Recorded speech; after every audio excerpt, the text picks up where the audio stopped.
La Caisse d'épargne Île-de-France, fière de soutenir toutes les femmes, vous présente Sud Radio, Destin de femme, Judith Belair. Bonjour, heureuse de vous retrouver pour Destin de femme, l'émission du féminisme autrement, inspirée par le livre de Valérie Pérez. Après une carrière dans une multinationale et un burn-out, Olivia Moore se lance dans l'humour en 2011 et enchaîne spectacles et livres sur la parentalité, la charge mentale, la culpabilité. Avec son ton mordant et son humour libérateur, elle transforme les tabous du quotidien en rires assumés, ce qu'elle fait à nouveau dans son spectacle Oui, je sais, en cours actuellement au Théâtre de l'Européen et sur un sujet inattendu, la vulnérabilité, une histoire de femmes comme on les aime. Bienvenue sur Sud Radio, Olivia Moore. Bonjour. Sud Radio, Destin de femme, Judith Belair. Je vous ai séché, on dirait. Vous n'avez pas l'habitude qu'on parle de vous comme ça? Oui, c'est ça. J'étais là. Bon, c'est peut-être aussi un peu mon TDAH, parce que moi j'ai un trouble de l'attention et de temps en temps mon cerveau s'en va à un endroit qui n'est pas celui où je devrais être. D'accord. J'ai reçu une dame spécialisée là-dedans la dernière fois. Mais oui, j'ai lu son livre d'ailleurs parce qu'elle me l'a envoyé. Catherine Testa. Il est très très bien son bouquin. Alors, on commence par les questions usuelles de ce début d'émission. Olivia Moore, quelle est votre définition du féminisme? Je pense que c'est le désir de soutenir l'avancée des femmes et du féminin. Et c'est quelque chose qui, en fait, pour moi, et peut-être que c'est le suffixe isme, pour moi, c'est nécessairement quelque chose de tourné vers les autres. Ouais. C'est-à-dire qu'il y a à la fois... Pourquoi le isme parce que, en fait, l'idée, ce serait, pour moi, en tout cas, c'est d'essayer d'incarner quelque chose qui peut aider les autres et qui est un soutien pour les autres. Et je trouve que en tant qu'individu, je bénéficie de beaucoup d'avantages dans ma vie. Et si je peux aider d'autres qui n'ont pas les mêmes avantages à en bénéficier, je le fais. Pour moi, c'est ça mon féminisme, en fait. Donc, vous, en tant que femme, si vous pouvez aider les autres femmes à avoir les droits qui sont les leurs déjà, exactement, en fait, juste à ce qu'ils s'installent, c'est ça? Absolument. Vous êtes féministe, du coup. Voilà, c'est ça. Par exemple, moi, je suis plutôt une femme hétérosexuelle. Je vais aider mes collègues lesbiennes à se faire connaître. Je suis une femme blanche, je vais aider mes collègues qui subissent le racisme à se faire connaître.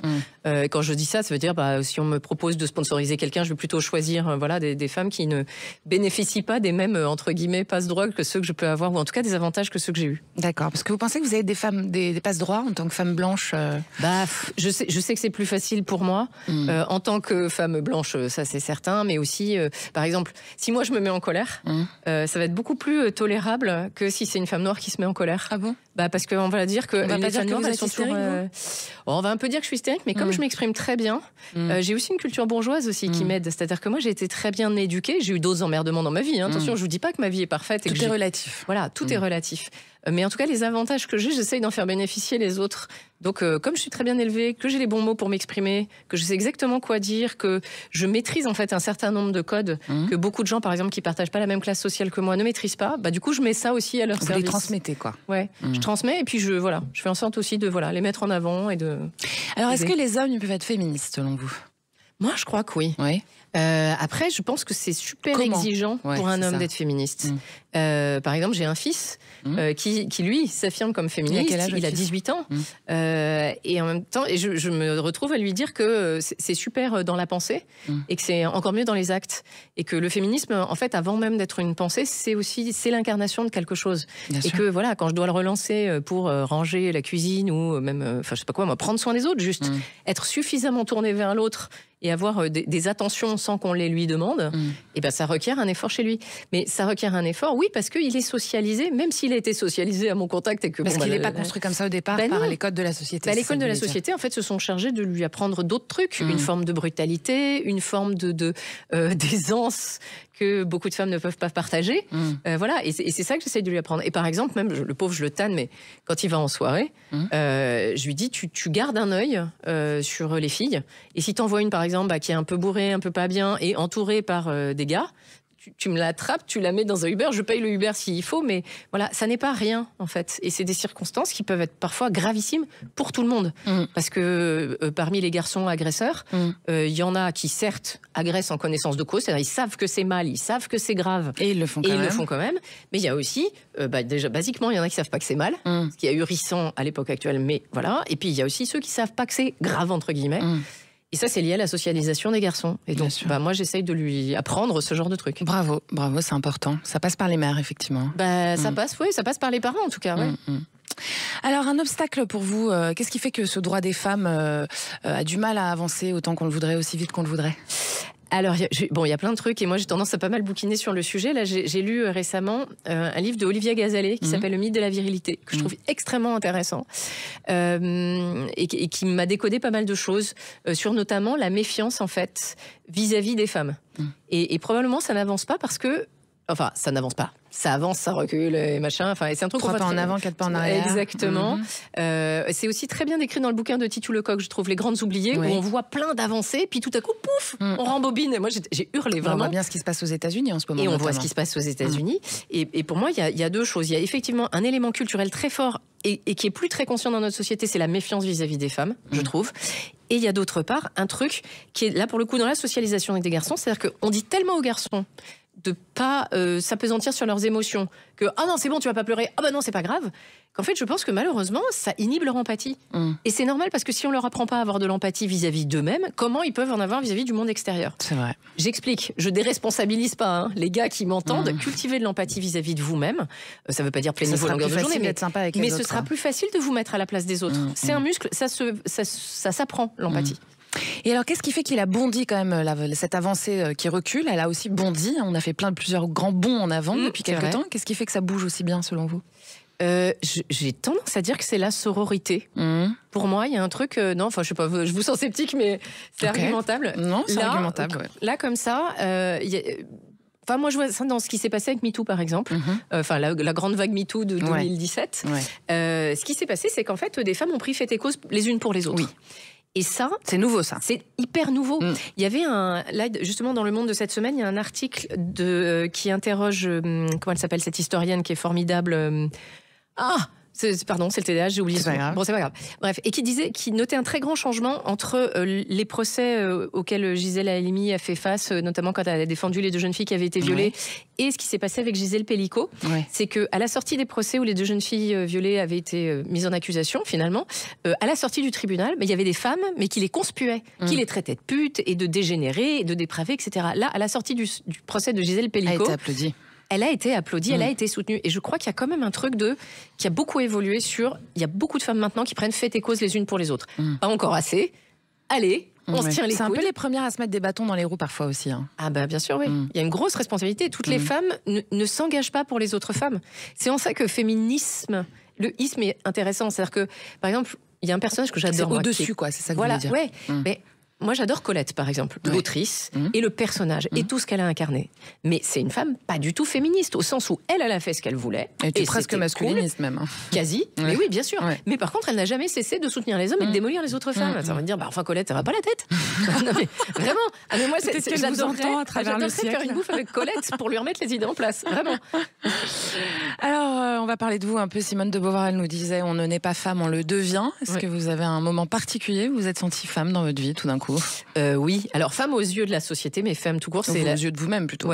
C'est lors de ma première grossesse. Ah, d'accord. En fait, je pense que j'avais vraiment et je dis souvent là que je suis devenue féministe parce que je pense que j'avais un angle mort incroyable. C'est-à-dire que moi, je ne me suis jamais vécue vraiment comme femme ou comme fille. Je sais pas comment dire ça, c'est bizarre, hein, mais j'avais... C'était pas une définition de base, quoi. C'était pas une définition de base. Je disais pas, je fais ça parce que je suis une fille. Voilà. Et jamais. Enfin, moi, en plus, enfant, j'ai fait de la danse classique et après, j'ai fait du judo. Et jamais je m'étais limitée sous prétexte que j'étais une femme. C'est votre éducation aussi. Bah oui et non, parce qu'en fait, je vivais dans une famille très, très patriarcale. Mais du coup, moi, je sais pas, j'ai fait un blackout, je ne sais rien. Il y a une partie de mon cerveau qui n'a pas du tout digéré ça. Quand je dis patriarcal, c'était des femmes patriarcales dans ma famille, c'est-à-dire c'était aussi des femmes qui se servaient du système en me disant, oui, de toute façon, bon, les gars, ils sont un peu abrutis, on peut en faire ce qu'on veut, il suffit de savoir les manier, genre, ils ont des besoins, il n'y a qu'à faire avec. Enfin, et moi, je trouvais ça hyper glauque. Hein. Un ventre plein, etc. Ouais, enfin, vraiment, c'était terrible. Alors, le thème de votre spectacle, notamment, que je rappelle, oui, je sais, qui est en cours actuellement au Théâtre de l'Européen, on l'a dit, c'est la vulnérabilité quand même. C'est un peu le thème global. Pourquoi ce thème-là? Parce que c'est pas un thème qui fait rire à la base. Non, c'est pas un thème marrant. Et oui, mais la mort, c'était déjà pris. Alors je me suis dit, je vais dire des trucs très drôles sur un sujet qui est pas drôle à la base. En fait, l'angle qui est drôle dans la vulnérabilité, c'est arriver à parler de ses hontes. Et moi, je me suis vraiment dit, si j'avais plus honte de rien, de quoi je parlerais? Et voilà. Et donc j'ai décidé d'exposer mes hontes aussi parce que ce qui est le fil conducteur de tous mes spectacles, c'est la liberté intérieure. C'est-à-dire que moi, je trouve qu'il y a de liberté que celle qu'on s'accorde à soi-même. C'est-à-dire avant d'obéir à la société, etc., on obéit déjà à beaucoup de complexes qu'on a nous. Et plus je peux me libérer de mes complexes, et moins je peux avoir honte, et plus je me sens libre. Donc plus vous êtes libre avec vous-même, plus vous êtes libre en société. Ouais, exactement. Et plus vous êtes libre sur scène aussi. Oui, aussi. Et puis plus je peux du coup poser des actes et avoir des actions qui peuvent inspirer les autres. Par exemple, il y a un truc dont je parlais dans mon premier bouquin qui s'appelle Sommaire et tais-toi, où je disais que moi je prends 3 semaines de vacances tous les ans toute seule. Et voilà, j'appelle ça le mommy break. C'est mon truc à moi. Vous avez de la chance. Et j'ai beaucoup de chance. Oui, j'ai beaucoup de chance. Et j'ai organisé ma vie pour ça. J'ai aussi parti du principe que le père des enfants était parfaitement capable de gérer les enfants pendant 3 semaines. Enfin voilà. Mais oui, je considère qu'effectivement, je suis chanceuse. Mais c'est aussi une décision que j'ai prise. C'est-à-dire, je me suis pas empêchée. Je me suis dit, en fait, j'en ai besoin pour mon équilibre. Alors, quand on a le mental, choix, c'est super. Ouais. De pouvoir faire si ça. On peut le très faire. important de prendre du temps pour soi, effectivement. Alors vous êtes bien sur Sud Radio, chers amis, et nous aussi. Destin de femme aujourd'hui, c'est en compagnie de la blaguiste, comme elle se nomme elle-même, Olivia Moore, qui est seule en scène dans Oui, je sais, au théâtre de l'Européen. Vous partez pas trop loin, nous on reste avec vous. À tout de suite. La Caisse d'épargne Île-de-France, fière de soutenir toutes les femmes, vous présente Sud Radio, Destin de femme, Judith Belair. Sud Radio, c'est Destin de femme, l'émission du féminisme autrement. Aujourd'hui, on est avec l'humoriste Olivia Moore, qui est seule en scène en ce moment, avec son spectacle Oui, je sais, au théâtre de l'Européen. Bienvenue à vous qui nous rejoignez. Allez, on écoute un peu Olivia sur scène. Il y a 2 raisons pour lesquelles je n'aime pas l'expression agression sexuelle. Je comprends pas ce que la sexualité vient faire dans ces histoires d'agression. Je comprends pas pourquoi on dit pas agression gynocriminelle ou androcriminelle quand c'est un appareil masculin. Pardon? Mais moi, quand je dois faire examiner Frida et son orchestre, je veux dire mon matériel, quoi. Je vais chez le gynécologue, pas au sexodrome. La sexualité est un truc sympa, agréable, rigolo, consenti. Et l'agression, c'est l'opposé. Agression sexuelle, ça fait vraiment, il y en a un qui dit que c'était du sexe et l'autre qui dit que c'était une agression. Je comprends pas à quelle heure les deux sont compatibles. Je trouve que c'est même un point de vue d'agresseur. Parce que c'est en général l'agresseur qui dit « Mais non, c'était du sexe consenti !» Bref, je trouve que agression sexuelle, ça fait activité de loisir qu'a dégénéré, et je trouve que ça minimise un petit peu le problème. Bon, voilà, après je dis pas que j'ai raison, c'est une proposition, si vous avez d'autres termes, parce que sinon il y avait agression avec Zizi. Ok. Moins pro, mais ça joue aussi. Dites-moi ce que vous en pensez. Ce n'était pas sur scène, c'était bien sur les réseaux sociaux, dans une petite vidéo TikTok qu'on vient de vous entendre, Olivia Moore. Alors, moi, je relève ce que vous dites, notamment sur cette idée que ce terme d'agression sexuelle, bon, ok, que vient faire le plaisir dans cette histoire? C'est ça la question que vous posez, en fait. Oui. Ouais. Oui, pour moi, la sexualité, c'est un tiroir très très bien rangé, dans lequel je mets des trucs plutôt rigolos, genre des bruits bizarres que je fais, des bruits bizarres que j'entends, des réflexions que je ne ferai jamais à un autre moment, genre « Oh, Jean-Pierre, j'en ai jamais vu une aussi crochue ». C'est théorique, j'ai jamais couché avec un Jean-Pierre. Ou avec une crochue. Je répondrai pas à cette question. Parce qu'il y a la stagiaire de 3e dans le studio. Mais en tout cas, c'est ça, c'est-à-dire que moi, je comprends pourquoi à l'époque on a nommé ça comme ça. Et à l'époque, je veux dire, il y a très longtemps, et à l'époque on se posait pas la question parce qu'on parlait des organes qui étaient attaqués. Mais c'est le seul délit pénal dans lequel on parle des organes qui sont attaqués, ou alors de l'arme, parce que je sais pas si c'est l'arme dont on parle quand on parle de ça. Et donc effectivement, oui, donc c'est très important les termes en fait qu'on utilise. Hyper important. Moi je suis amoureuse des mots, sinon je ferais pas ce métier-là. C'est un peu galvaudé tout ça. Ouais. Alors comment est-ce qu'on fait pour transformer un sujet sérieux comme ça en humour, quoi? Parce que c'est pas simple. Non, c'est pas facile. C'est comme parler de l'antisémitisme ou de je ne sais quel. Exactement. Voilà, c'est pas des sujets très faciles à aborder, quoi. C'est des sujets qui sont hyper difficiles, hyper glissants, parce qu'ils touchent à des sensibilités personnelles très très fortes. L'antisémitisme, je trouve, c'est un très bon sujet, parce que même en voulant bien faire, on peut blesser plein de gens. Ouais. Moi, j'y vais pas, parce que je me sens pas encore assez bonne, compétente en tant qu'humoriste. Et ça, c'est vraiment Je vais encore citer un bouquin d'Olivier Gazalet, mais pardon, c'est Le paradoxe du rire, qui est un bouquin extraordinaire, parce qu'elle n'est pas humoriste, Olivier Gazalet, elle est universitaire. Et elle a fait vraiment une étude sur qu'est-ce qui fait rire, pourquoi ça fait rire, le rapport du pouvoir au rire, sur quel sujet on peut se lancer ou pas, etc. Et j'avoue, je me suis beaucoup retrouvée dans ces réflexions-là, même si je n'étais pas forcément d'accord avec tout. Mais pour moi, le premier impératif en tant qu'humoriste, c'est de me dire, est-ce que je suis compétente pour aller sur ce sujet-là ? Est-ce que je suis certaine que je vais faire rire avec ça ? Et la question de l'antisémitisme, par exemple, qui est un truc qui me touche très fort, vraiment, et sans doute parce que ça me touche trop fort, j'arrive pas à faire des blagues là-dessus pour le moment.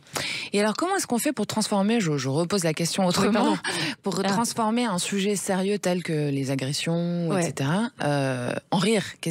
Où est-ce que vous allez vous accrocher, quoi ? Alors moi, je vais partir... là, par exemple, sur la question des agressions sexuelles, quand je dis... je vais partir sur quelque chose à la fois de plein de premier degré, mais d'absurde, de dire, moi, quand je vais faire examiner Frida et son orchestre, par exemple...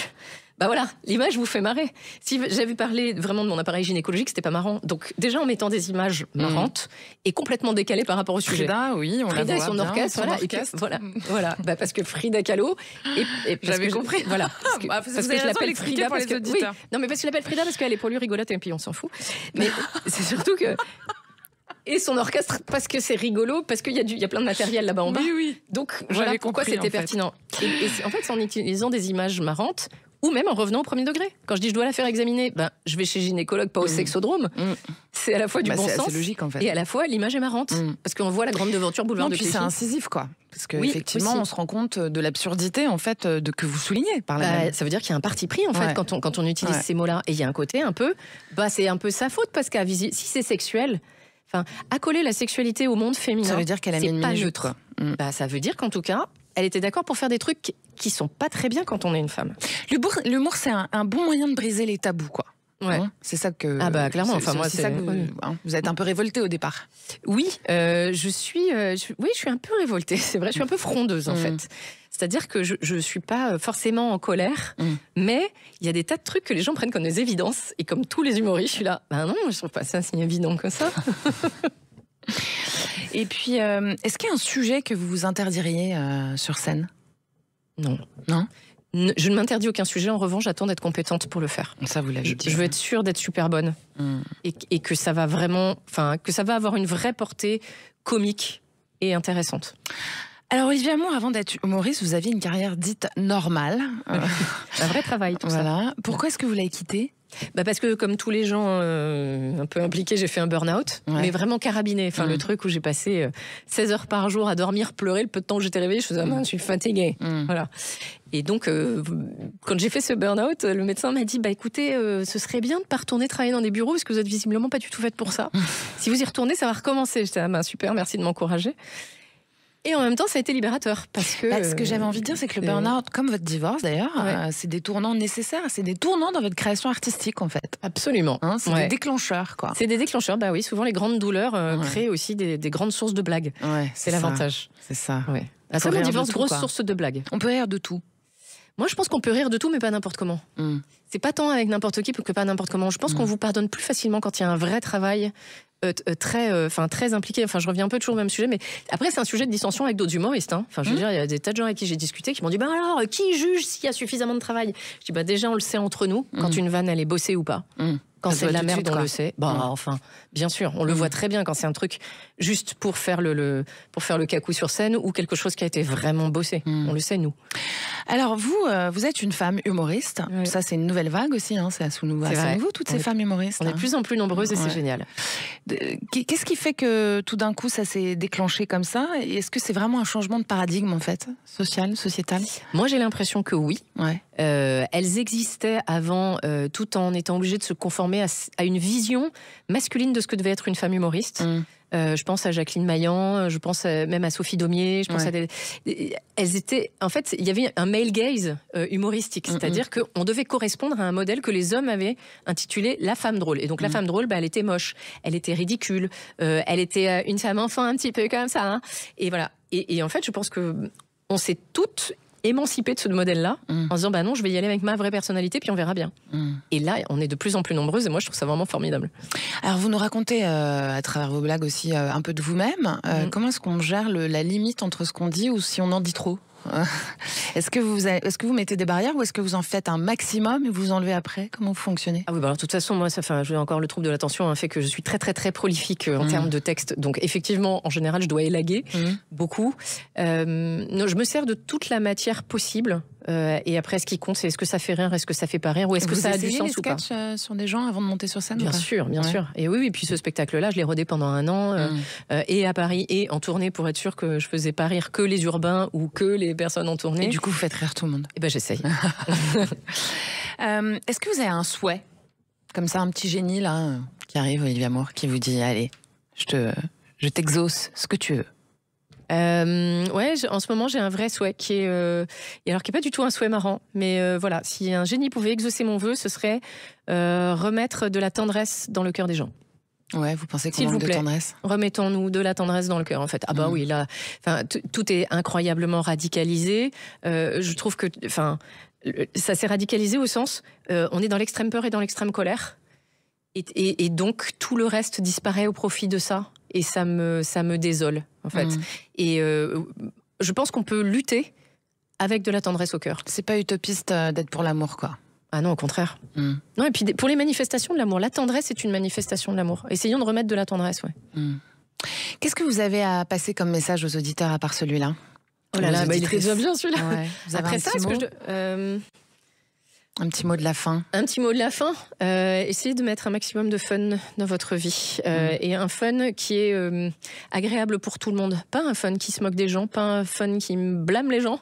Vraiment un fun qui vous permet de partager des moments avec des gens. Voilà. Et de la légèreté, quoi. Ouais, de la légèreté, puis voilà, partager des moments avec des gens.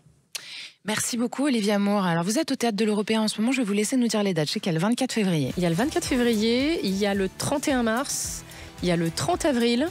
Et il y a des dates de tournée. Je serai à Mulhouse. Je ne sais plus quand, mais je crois que c'est en avril. De toute façon, il y a tout sur Internet. Il y a tout sur mon site internet, www.oliviamour.fr. Exactement. Et il y a plein de vidéos complètement idiotes.